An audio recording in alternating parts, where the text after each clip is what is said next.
Olá, bem-vindos. Hoje a gente vai mergulhar numa história fascinante sobre como um governo tentou ah, se reinventar por dentro. A questão é, como é que se constrói um corpo de funcionários técnicos permanentes que consigam tocar projetos complexos, sabe? Independentemente de quem está no poder. E para explorar isso, a gente tem um material incrível. Um estudo de 2007 do governo do Rio, que é basicamente a planta baixa dessa ideia, e um monte de leis, de 2008 a 2013, que foram tipo os tijolos dessa construção. A nossa missão aqui é entender como essa ideia saiu do papel, por que ela surgiu e, claro, como foi estruturada. E essa é uma questão, na verdade, universal, né? Todo governo que atinge um certo nível de complexidade percebe que a decisão política sozinha não dá conta de tudo. Precisa ter um motor ali, uma inteligência que continua funcionando. O interessante nas fontes é ver que o Rio não estava inventando a roda. O estudo de 2007, ele olha para o lado, sabe? Ele menciona a carreira federal de especialista em políticas públicas, os EPPGs, que já existia desde 89, e também a experiência de Minas Gerais. Então, o que a gente vê é o Rio tentando se juntar a um movimento maior, um movimento de modernização da gestão. Certo. Então, já existia um modelo, um caminho.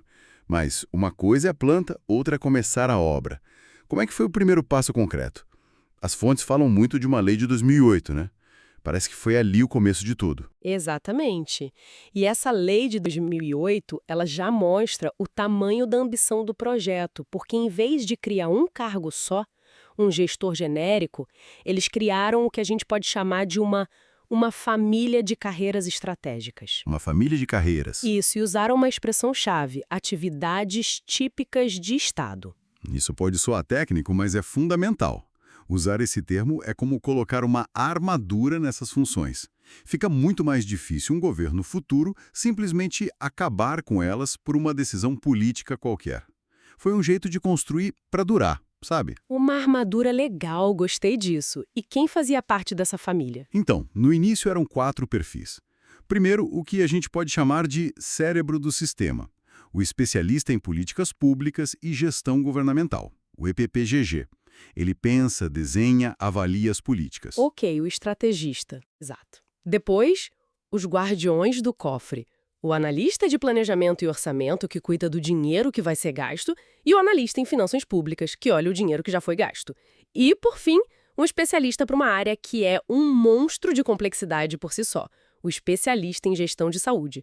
Era uma equipe pensada para os pontos mais críticos do governo. E essa família cresceu, pelo que eu vi. Logo em 2009 já criaram uma carreira parecida para a Previdência, lá no Rio Previdência. E aí em 2011 surge uma figura nova, o Executivo Público. É a mesma coisa com outro nome. Ótima pergunta. A diferença é sutil, mas ela é muito importante. Enquanto os EPPGs e os outros eram, tipo, a tropa de elite estratégica, a carreira de executivo público foi pensada para ser a espinha dorsal da máquina do dia a dia. O suporte administrativo que faz tudo acontecer em todas as secretarias. Ah, entendi. Mais capilar, então. Isso. Tanto que a carreira foi dividida em dois: o analista executivo, de nível superior, e o assistente executivo, de nível médio. A ideia era ter uma estrutura de apoio em todo lugar, garantindo um padrão de qualidade na gestão diária. Sabe uma coisa que me surpreendeu muito lendo o estudo de 2007? Foi um gráfico que mostrava a formação dos EPPGs federais, que era o modelo deles. Eu esperava ver, sei lá, um monte de advogados, economistas, mas a lista tinha engenheiro, psicólogo, cientista social. Que tipo de time eles queriam montar com gente tão diferente? Eles queriam montar um time que se parecesse com a vida real, com a complexidade dos problemas. Um problema de transporte, por exemplo, não é só uma questão de grana ou de lei, né? Envolve engenharia, urbanismo, comportamento das pessoas. Ao trazer gente de áreas tão diversas, a aposta era criar uma capacidade de análise interna muito mais rica, mais completa. Era, no fundo, uma aposta contra o pensamento de caixinha. Faz todo sentido. Ok, eles definiram quem queriam. E o processo para entrar nesse clube? Imagino que não era um concurso público qualquer. Nem de perto. O processo era extremamente rigoroso, sabe? Provas difíceis, avaliação de títulos. Mas a joia da coroa do plano original era o curso de formação. E não era um treininho de uma semana, não. Era uma imersão total. E mais importante, era uma etapa eliminatória do concurso. Selecionar, mas também criar uma cultura comum, um jeito de pensar o serviço público antes mesmo do pessoal começar a trabalhar. Exatamente essa é a intenção, criar um ethos, uma identidade para esse novo corpo de servidores. Só que aí, a história tem uma virada bem interessante. As primeiras leis, lá de 2008, tratavam esse curso como algo sagrado, obrigatório, ponto. Mas quando a gente avança no tempo e chega nas leis de 2013, a gente vê uma mudança crucial. A redação muda para: o curso passa a ser de natureza facultativa a critério da administração. Peraí, isso é uma mudança gigantesca. Eles montam o sistema todo em cima de um curso super intensivo, que era o grande diferencial, e aí, ele vira opcional? O que aconteceu aí no meio? Essa é a pergunta de R$ 1 milhão, não é? As leis não explicam o motivo, mas a gente pode, especular com base na experiência da administração pública. Primeiro, um curso de 500 horas para centenas de pessoas é logisticamente complexo e muito, muito caro. Talvez a realidade do orçamento falou mais alto. Certo, o custo. Outra coisa é a urgência. Às vezes o governo precisa de gente para ontem, não dá para esperar meses até o curso acabar. Ou, quem sabe, até uma mudança de filosofia, de valorizar mais a formação em serviço.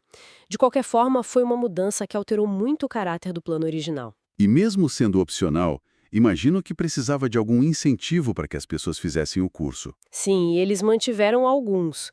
Durante o curso, o candidato recebia uma bolsa-auxílio, que era metade do salário inicial.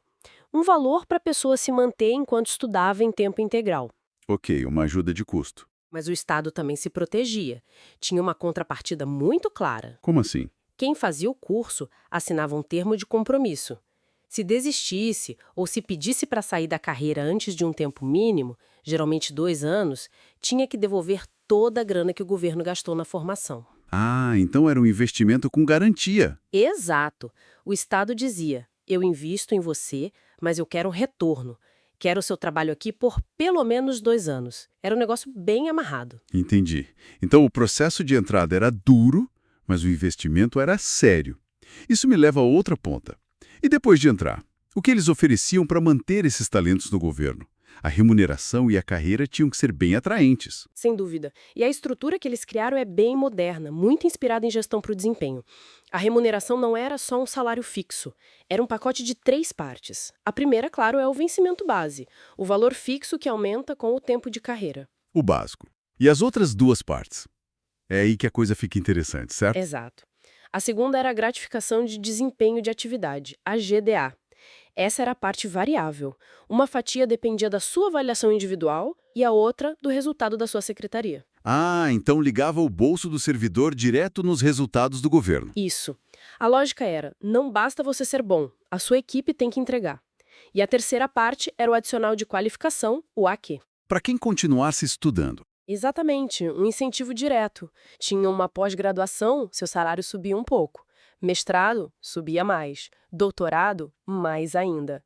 Juntando tudo, o sistema premiava a experiência, o desempenho e a qualificação. E na prática, em termos de grana, o que isso significava? Olha, vamos pegar os números de uma das leis de 2013 para ter uma ideia. Naquela época, o vencimento base inicial para um EPPG era de quase R$ 5.000. No topo da carreira, esse valor base mais do que dobrava. Ia para mais de R$ 9.000. E isso só o fixo.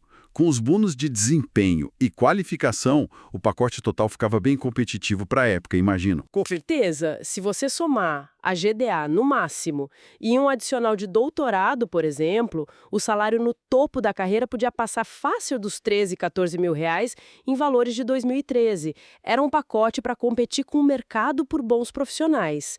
E além do dinheiro, tinha a promessa de um caminho. A carreira tinha classes, padrões. As regras para subir eram claras, baseadas em tempo e, de novo, em avaliação de desempenho. A mensagem era clara: entre, trabalhe bem e você tem um futuro aqui dentro. Então, para a gente amarrar tudo, o que as fontes nos mostram é um projeto de Estado, não só um projeto de governo, né? Não foi uma lei perdida, mas uma construção ao longo de vários anos, criando um sistema bem complexo para recrutar, treinar e, principalmente, reter uma burocracia de elite. É um investimento de longo prazo em capital humano. Ao criar essas carreiras, o Estado do Rio estava fazendo uma aposta estratégica. A aposta de que ter uma equipe interna de altíssimo nível com memória e conhecimento técnico seria mais eficiente do que depender sempre de consultorias ou de nomeações políticas para cargos técnicos. É uma tentativa de construir o que a gente chama de capacidade estatal. Isso nos leva a uma última reflexão, então. Porque os documentos que a gente viu são um retrato perfeito da intenção. A gente vê o projeto, a arquitetura da lei, a estrutura de incentivos, tudo muito bem desenhado no papel. Exato. A gente vê o como e o porquê da criação, mas a grande questão que essas fontes não respondem e que fica no ar é sobre o impacto. Na prática, essa elite de especialistas conseguiu, ao longo dos anos, realmente transformar a qualidade das políticas públicas no Rio? A presença deles tornou o governo mais eficiente, os serviços melhoraram, ou seja, aquela arquitetura impressionante que a gente viu no papel, ela cumpriu a sua promessa na vida real das pessoas? Bom, isso é algo que só uma outra análise mais para frente poderia nos dizer.